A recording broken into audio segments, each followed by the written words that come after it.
আইনের কোনো শাসন সেখানে নেই, কিন্তু যারা লয়ার, যারা আইন পড়েছেন এবং হিপোক্রেট ওথ নিয়েছেন, যেখানে তারা নিজের কনসেন্সের কাছে, স্বাধীনতার কাছে, স্বচ্ছতার জন্য যারা শপথ নিয়েছেন, তাদের যে হুমকি আপনারা শোনাচ্ছিলেন, আমি ভাবতে পারি না যে একজন লয়ার হিপোক্রেটিক ওথ নিয়ে এই ধরনের কথাবার্তা বলতে পারে যে তোমরা অন্যর পক্ষে দাঁড়িও না, হিন্দুর পক্ষে দাঁড়িও না, চিন্ময় স্বামীর পক্ষে দাঁড়িও না।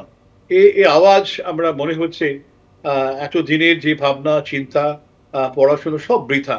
মৌলবাদ এমন জায়গায় নিয়ে গেছে যে মানুষ মানুষের কথা ভুলে যাচ্ছে এবং সেখানে তার নিজস্ব বিশ্বাসের ধর্ম, সেটাই সে মনে করছে সবচেয়ে সবচেয়ে আপনার। এত মানুষ যারা রয়েছে বাংলাদেশে, 1,30,00,000 মানুষ, আর কি কম কথা নয়। তারা ঐক্যবদ্ধ নয়। দেখবেন যে ইসরায়েলের জিহুদের সংখ্যা মাত্র 70 থেকে 75 লক্ষ। তারা ঐক্যবদ্ধ হয়ে দেখি সারা দুনিয়াকে কাঁপিয়ে দিয়েছে। কিন্তু বাংলাদেশের মানুষরা ঐক্যবদ্ধ না থাকায়, নানান দিকে ছড়িয়ে ছিটিয়ে থাকায়, তাদের উপরে এই অত্যাচার করার সাহস দেখছে অন্য ধর্মের অন্য মানুষেরা। তাদের সঙ্গে হয়তো কিছু মুক্তমনা মানুষরা রয়েছেন, কিন্তু সংখ্যায় নগণ্য। তার ফলে এই যে অবস্থাটা হচ্ছে, এক পেশে মানে চলছে, আক্রমণ চলছে, কাউন্টার দেবার মতন জায়গায় কেউ কোথায় দাঁড়িয়ে নেই। সবাই কেবল মার খাচ্ছে, দেখছে, নিজের বাড়ি জ্বলছে দেখছে, আর নিজের বাড়ির মেয়েরা লাঞ্ছিত হচ্ছে এই দেখা ছাড়া, এবং আর তাদের কিছু করার নেই। এবং সবচেয়ে লজ্জার যে সারা বিশ্ব দেখছে, আমরা কিউবাতে কিছু ঘটলে, আমরা গাজাতে কিছু ঘটলে, প্যালেস্টাইনে কিছু ঘটলে আমরাও পশ্চিমবঙ্গের রাজপথ কেঁপে ওঠে।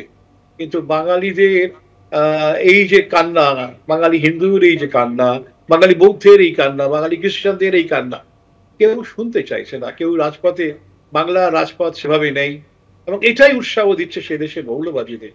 তারা অনেক সময় মনে করছে তারা যা করছে মৌনং শান্তি লক্ষণম, অর্থাৎ কলকাতার বাঙালিরা নীরবে থেকে বুঝিয়ে দিচ্ছে, বুঝিয়ে তাদের এই মৌলবাদীদের প্রতি তাদের সমর্থন।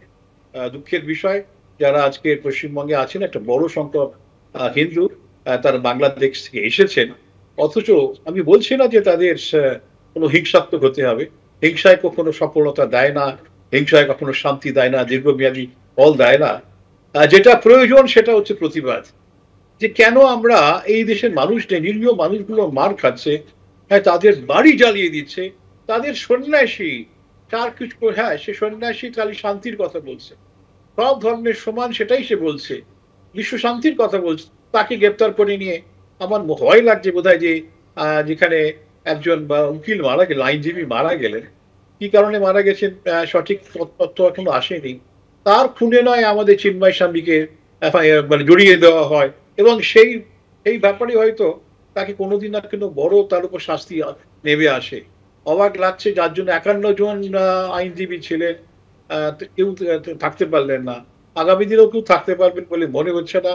অর্থাৎ দীর্ঘদিন জেলে পচিয়ে তাকে মারার, তার যে খাবার, সন্ন্যাসীর যে খাবার, সেগুলো তাকে না দিয়ে তাকে একেবারে পিলে ফিলে মারার যে চেষ্টা চলছে, সেটা সারা বিশ্ব খালি দেখছে। এটাই হচ্ছে আজকের আমাদের দুরবস্থা। যে দুরবস্থার কথা আপনি বলছেন রাজাগোপাল বাবু, একবার সেই ছবি দেখাবো। সুনামগঞ্জের ছবি রেখেছে আপনাদের সামনে। কট্টরপন্থীরা কিভাবে হামলা চালাচ্ছে, প্রকাশ্যে হুমকি দিচ্ছে, হুঁশিয়ারি দিচ্ছে, দেখুন।